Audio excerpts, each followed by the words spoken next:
नमस्कार, मैं हूं दीपाली राणा। आप देख रहे हैं कमोडिटी राउंडअप और शो में हम चर्चा करेंगे गोल्ड सिल्वर ईटीएफ की, जहां पर नए नॉर्म सेबी के आए हैं गोल्ड सिल्वर वैल्यूएशन को लेकर। जो म्यूचुअल फंड स्कीम्स में पोजीशंस हेल्ड होती हैं, इसके मायने को समझेंगे।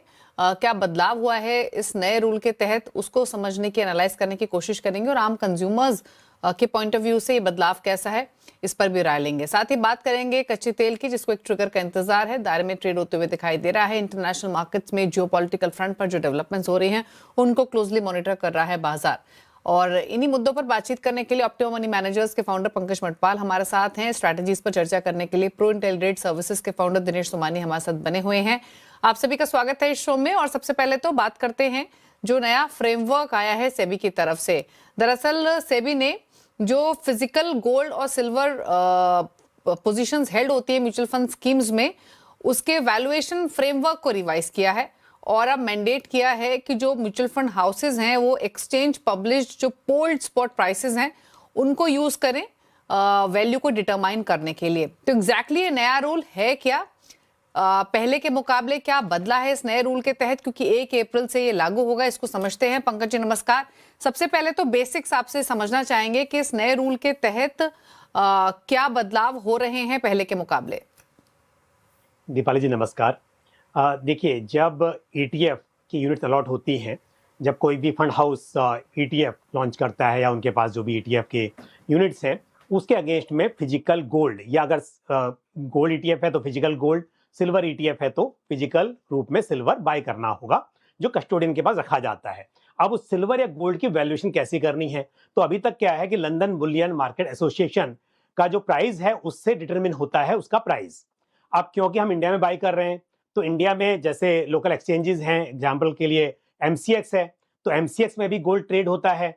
तो क्योंकि अब हम गोल्ड को या सिल्वर को इंडिया में ईटीएफ में बाय कर रहे हैं, तो उसका जो प्राइस है सेबी चाहती है वो लोकल मार्केट के साथ अलाइन हो।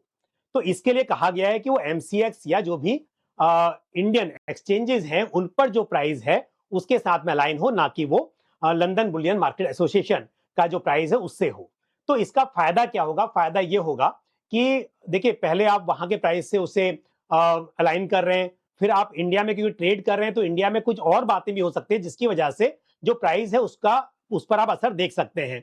पर यहां पर उसका एक्चुअल जो है आपको असर नहीं दिखाई देगा क्योंकि वो इंडियन मार्केट से अलाइन नहीं है। तो अब क्या होगा, अगर आप इंडियन मार्केट से अलाइन करेंगे तो ट्रांसपेरेंसी होगी, आपकी जो एनएवी होगी ईटीएफ की वो काफी हद तक जो एमसीएक्स पर जिस तरह से ट्रेड हो रहा है जिस प्राइस पर सोना या चांदी, उसके साथ ही वो अलाइन रहेगा।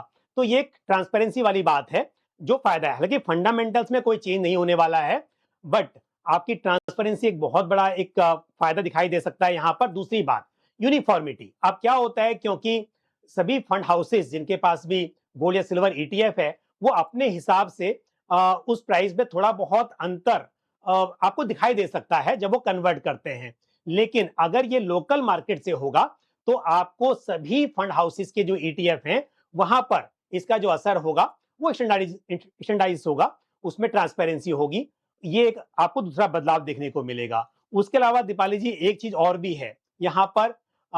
अगर हम बात करें वॉलेटिलिटी की, अगर मार्केट में उतार चढ़ाव होता है तो अभी तक कैसे है, क्योंकि अगर आप एमसीएक्स पे देख रहे हैं कि प्राइस में काफी फ्लक्चुएशन है पर आपको उसका असर उतना ईटीएफ की एनएवी पे दिखने को शायद नहीं मिल रहा होगा। लेकिन अब यहां पर आपको वो सिमिलर फॉर्मेट में, सिमिलर वे में देखने को मिलेगा क्योंकि वो इंडिया में इंडियन एक्सचेंजेस में जो प्राइस चल रहा है उससे अलाइंड है। तो ये भी बात एक समझने वाली बहुत जरूरी है। और इसका फर्क अगर रिटर्न्स की बात करें तो रिटर्न्स पर असर दिखाई दे सकता है, क्योंकि अगर इंडिया में जिस हिसाब से प्राइस फ्लक्चुएट होगा और उसमें अगर जो भी प्राइस निकल कर आएगा उसका असर चाहे वो नेगेटिव हो या पॉजिटिव हो उस पर आपको देखने को मिल सकता है। अच्छा पंकज जी, यानी शॉर्ट में अगर समझना चाहें तो ये कह सकते हैं कि जैसे रिकॉग्नाइज्ड स्टॉक एक्सचेंजेस के जो डेरिवेटिव कॉन्ट्रैक्ट जिस तरीके से सेटल होते हैं, जिस वैल्यू को वो डिटरमाइन करते हैं, म्यूचुअल फंड स्कीम्स में गोल्ड सिल्वर की होल्डिंग भी अब उन्हीं पैरामीटर्स को डिटरमाइन करेगी। कंज्यूमर पॉइंट ऑफ व्यू से क्या ये समझ के चलें कि अब ज्यादा रियलिस्टिक रिटर्न्स इंडियन मार्केट में प्राइस मूवमेंट के हिसाब से उनको मिलेंगे, एक तरीके से यूनिफॉर्मिटी हो या फिर जो वैल्यूएशंस हो वो डोमेस्टिक मार्केट को रिफ्लेक्ट करेंगी? जी, बिल्कुल आपने सही कहा है। यही एक कारण है और कुछ नहीं है। देखिए मैंने कहा कि फंडामेंटल्स कुछ चेंज नहीं होंगे। सिर्फ यही है कि एक तरफ एमसीएक्स में आप देखते हैं कि कुछ प्राइस अलग चल रहा होता है, लेकिन ईटीएफ की बात करें तो वहां पर वो अलाइन नहीं होता था। इसको अलाइन करने के लिए और ट्रांसपेरेंसी के लिए ये नियम लाया गया है। और एक बहुत संक्षेप में पंकज जी एक सवाल और, किस तरीके के फ्लोज इंटरेस्ट फिलहाल कंज्यूमर्स का बना हुआ है गोल्ड सिल्वर ईटीएफ या फिर फंड्स में, कंसीडरिंग फरवरी के स्टार्टिंग से ही दोनों कमोडिटीज, सिल्वर हालांकि काफी ज्यादा वॉलेटाइल रही है प्राइस मूवमेंट के हिसाब से, पीक से काफी करेक्ट भी हुई है, क्या इंपैक्ट हुए हैं कुछ फ्लोज? ये देखिए हालांकि काफी करेक्ट हो गए हैं प्राइस और हम देखते हैं जब भी जिस तरह का ट्रेंड होता है इन्वेस्टर उस तरह से बिहेव करते हैं। तो जब सिल्वर और गोल्ड में बहुत अच्छी तेजी बनी हुई थी तब इन्वेस्टर्स का ज्यादा रुझान था। पर अभी भी क्योंकि बहुत टाइम नहीं हुआ है और अभी हम देख रहे हैं कि प्राइस जो है वो ऊपर के स्तर पर ही है, तो इन्वेस्टर्स का अभी भी इंटरेस्ट और भरोसा बना हुआ है। और आजकल एक बात जो दीपाली जी हमेशा कहते हैं कि इन्वेस्टर्स को असेट एलोकेशन मेंटेन करना चाहिए, डाइवर्सिफिकेशन मेंटेन करना चाहिए। तो इन्वेस्टर्स शायद इस बात को समझते हुए कि जब इक्विटी रिटर्न नहीं दिए और गोल्ड सिल्वर रिटर्न ज्यादा अच्छे दिए, तो उन्हें ये बात बहुत अच्छी तरह से समझ में आ रही है। और इन्वेस्टर्स का इंटरेस्ट, चाहे हम गोल्ड ईटीएफ या सिल्वर ईटीएफ की बात करें या फिर ईटीएफ फंड ऑफ फंड्स की बात करें, जहां पर इन्वेस्टर्स एसआईपी भी करते हैं म्यूचुअल फंड के जरिए, उसमें भी काफी इंटरेस्ट दिखाई दे रहा है। Okay, well thank you Pankaj ji आने के लिए शो में और सेबी के नए नॉर्म्स पर बारीकी से समझाने के लिए कि क्या मायने हैं, क्या असर होगा और क्या इसके इम्पैक्ट एक कंज्यूमर पॉइंट ऑफ व्यू से देखने को मिल सकता है। Well thank you. लेकिन अब आगे बढ़ते हुए फोकस करेंगे स्ट्रैटेजीज पर। हमारे साथ दिनेश सोमानी बने हुए हैं। हालांकि मार्केट्स का हाल देखें तो एक अच्छा मोमेंटम हम सिल्वर में देख रहे हैं आज के सेशन में, थोड़ी बहुत बाइंग बेस मेटल्स में भी है। दिनेश जी शुरुआत आपकी ट्रेडिंग स्ट्रैटेजीज के साथ करेंगे, बताइए आपने ट्रेड्स जो आइडेंटिफाई किए हैं। जी बिल्कुल, 0.5% गोल्ड तेज है और करीब करीब 3% के आसपास की सिल्वर में तेजी नजर आ रही है। आई थिंक गोल्ड का जो स्ट्रेंथ है वो सिल्वर के मुकाबले काफी ज्यादा है। पिछले दिनों से अगर हम देख रहे हैं तो 1,51,000 का जो 10 दिन पहले लो बना था, वहां से ऑलमोस्ट 10,000 रुपीज हायर लेवल पर ट्रेड कर रहा है। मेरा फर्स्ट कॉल रहेगा गोल्ड को लेके। गोल्ड जो कॉन्ट्रैक्ट है वो 1,60,250 के आसपास बाय करना चाहिए, ऊपर में 1,61,200 के लक्ष्य के लिए, और स्टॉप लॉस होना चाहिए 1,59,400 का। मेरा सेकंड जो काउंटर होगा वो होगा कॉपर। काफी समय के बाद में मोमेंटम उसमें दोबारा लौट कर आया है और 1210 के लेवल के ऊपर सस्टेन कर रहा है। आई थिंक जो मार्च की कॉन्ट्रैक्ट है वो 1212 के आसपास बाय करना चाहिए, 1201 के स्टॉप लॉस से 1224 के लक्ष्य के लिए। ओके, और आपका एनर्जी पैक पर क्या व्यू रहेगा, खासतौर से कच्चा तेल जो वापस से हमने एक तेजी देखी थी जियोपॉलिटिकल जो डेवलपमेंट्स हो रही हैं उसके बीच में, लेकिन वापस से थोड़ा सा नरम हुआ है, हालांकि अभी भी भाव 6,000 के आसपास ही है। कैसे देखते हैं आप फंडामेंटल्स और क्या व्यू है यहाँ पर कच्चे तेल पर? जी बिल्कुल, न्यूज बेस्ड वोलेटिलिटी ज्यादा हो रही है इसमें। जो यूएस और ईरान की डील थी या भी जो टॉक्स थी, वो थर्ड राउंड ऑफ टॉक होने के बाद भी यहाँ पर कोई खास या ठोस निष्कर्ष अभी हाल फिलहाल निकल कर नहीं आया है। वहां से क्या संकेत होते हैं वो डिटरमाइन करेंगे क्रूड की नेक्स्ट मूव को। टेक्निकली ऑन चार्ट क्रूड काफी ज्यादा स्ट्रॉन्ग लगता है, 58 से 5820 का बेस बनाता है, ऊपर में 6120 के आसपास ये रेजिस्टेंस लेता है। हाल फिलहाल मुझे लगता है यहाँ से 30 से 40 रुपया, सॉरी यहाँ से 60 रुपया नीचे आना चाहिए। 5915 5920 इन लेवल के आसपास के ये आता है तो क्रूड में खरीदारी की जा सकती है। 5850 का स्टॉप लॉस मेंटेन करके दोबारा 6040 6120 के लेवल हमें देखने मिल सकते हैं। ओके, तो ये व्यू रहा कच्चे तेल पर, जहां पर प्राइसेस हालांकि थोड़े से नरम है, आज के सेशन में 1.24% नीचे ट्रेड कर रहा है, लेकिन स्ट्रैटेजीज यहां पर आप ले सकते हैं। Thank you Dinesh ji, quick strategies recommend करने के लिए, शो में आने के लिए। India Bonds presents Bond Street. नमस्कार, बॉन्ड स्ट्रीट में आपका स्वागत है और हमारे साथ आज कार्यक्रम में जुड़ रहे हैं आलोक पटेल जो जॉइंट मैनेजिंग डायरेक्टर हैं नम्रा फाइनेंस के। आलोक, बहुत शुक्रिया साथ जुड़ने के लिए। आप 15-16 साल से मार्केट में हैं, लेकिन जो लोग पहली बार आपको सुन रहे हैं, आप क्या बताएंगे, क्या है आपका कोर बिजनेस और किस तरह के इन्वेस्टर्स हैं? नम्रा फाइनेंस स्पेसिफिकली NBFC MFI है, RBI रजिस्टर्ड, और हमारा कोर बिजनेस है माइक्रो फाइनेंस का।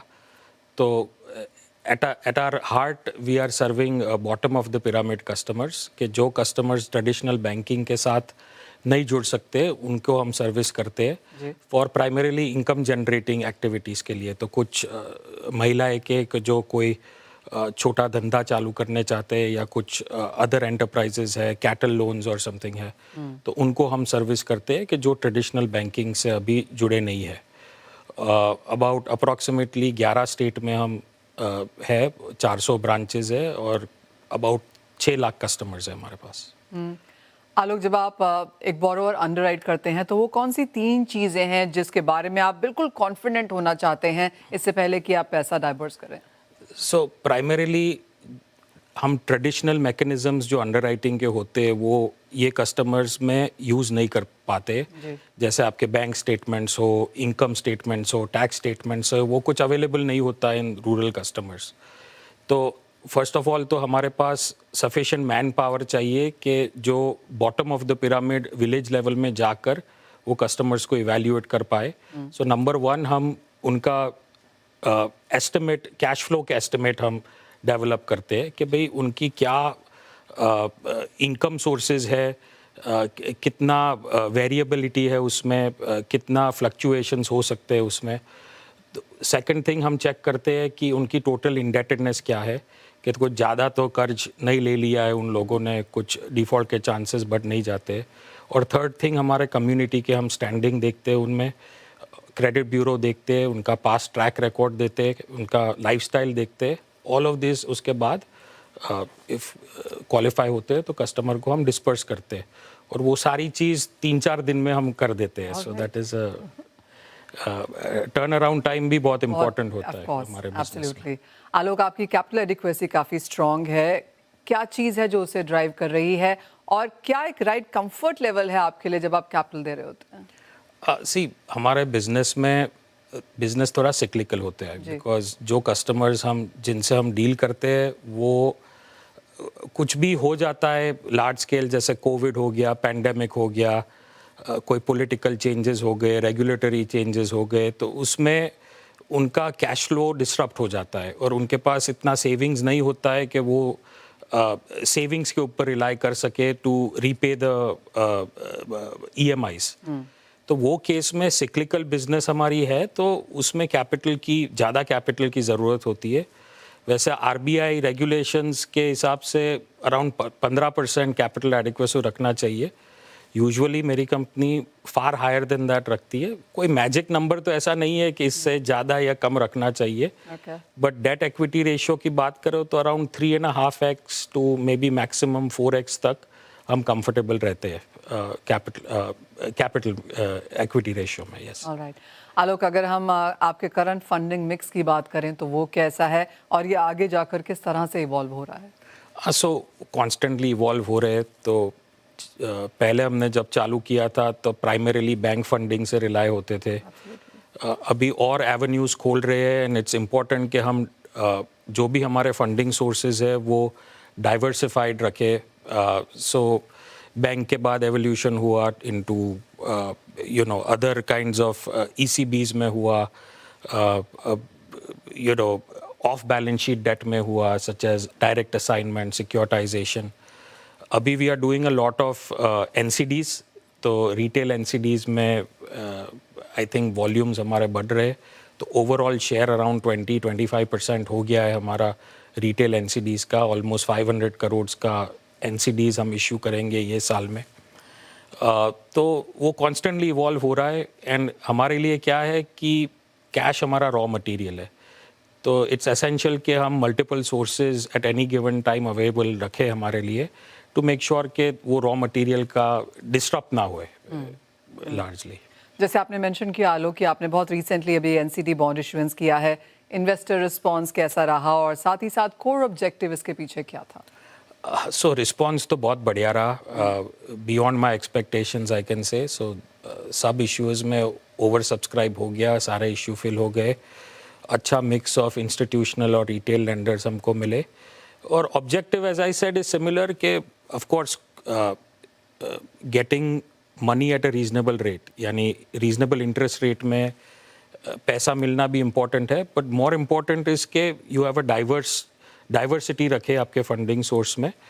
बट हमारा मेन ऑब्जेक्टिव तो यही है पैसे का कि वी ऑनवर्ड लेंड, तो कस्टमर को सर्विस करने के लिए we require cash as a raw material. तो that is the largely the objective of the issues.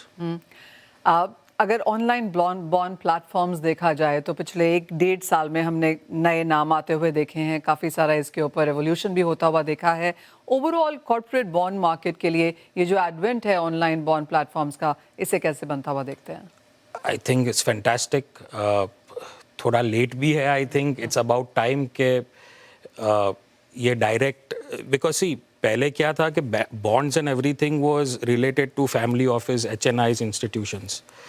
तो रिटेल इन्वेस्टर्स का इतना पार्टिसिपेशन नहीं था बॉन्ड मार्केट्स में. और आई थिंक इट्स इम्पॉर्टेंट के फॉर एनीबडी मैनेजिंग वेल्थ के to have diverse sources. Equity के साथ फिक्स्ड इनकम भी नेसेसरी है, and there are lot of people who have appetite fixed income के लिए. बट फिक्स्ड इनकम के लिए ट्रेडिशनली रिटेल इन्वेस्टर्स के लिए स्मॉल टिकट में FD was the only option. और वही FD बैंक लेकर कंपनीज को दे रही थी. तो you are cutting out the middle man largely speaking. So I think it is fantastic and there is a lot of room for it to grow in the future. All right. आलोक, बहुत शुक्रिया हमारे लिए CNBC आवाज़ पे समय निकालने के लिए. Thank you so much. CNBC Awaaz and India Bonds presents Bond Street.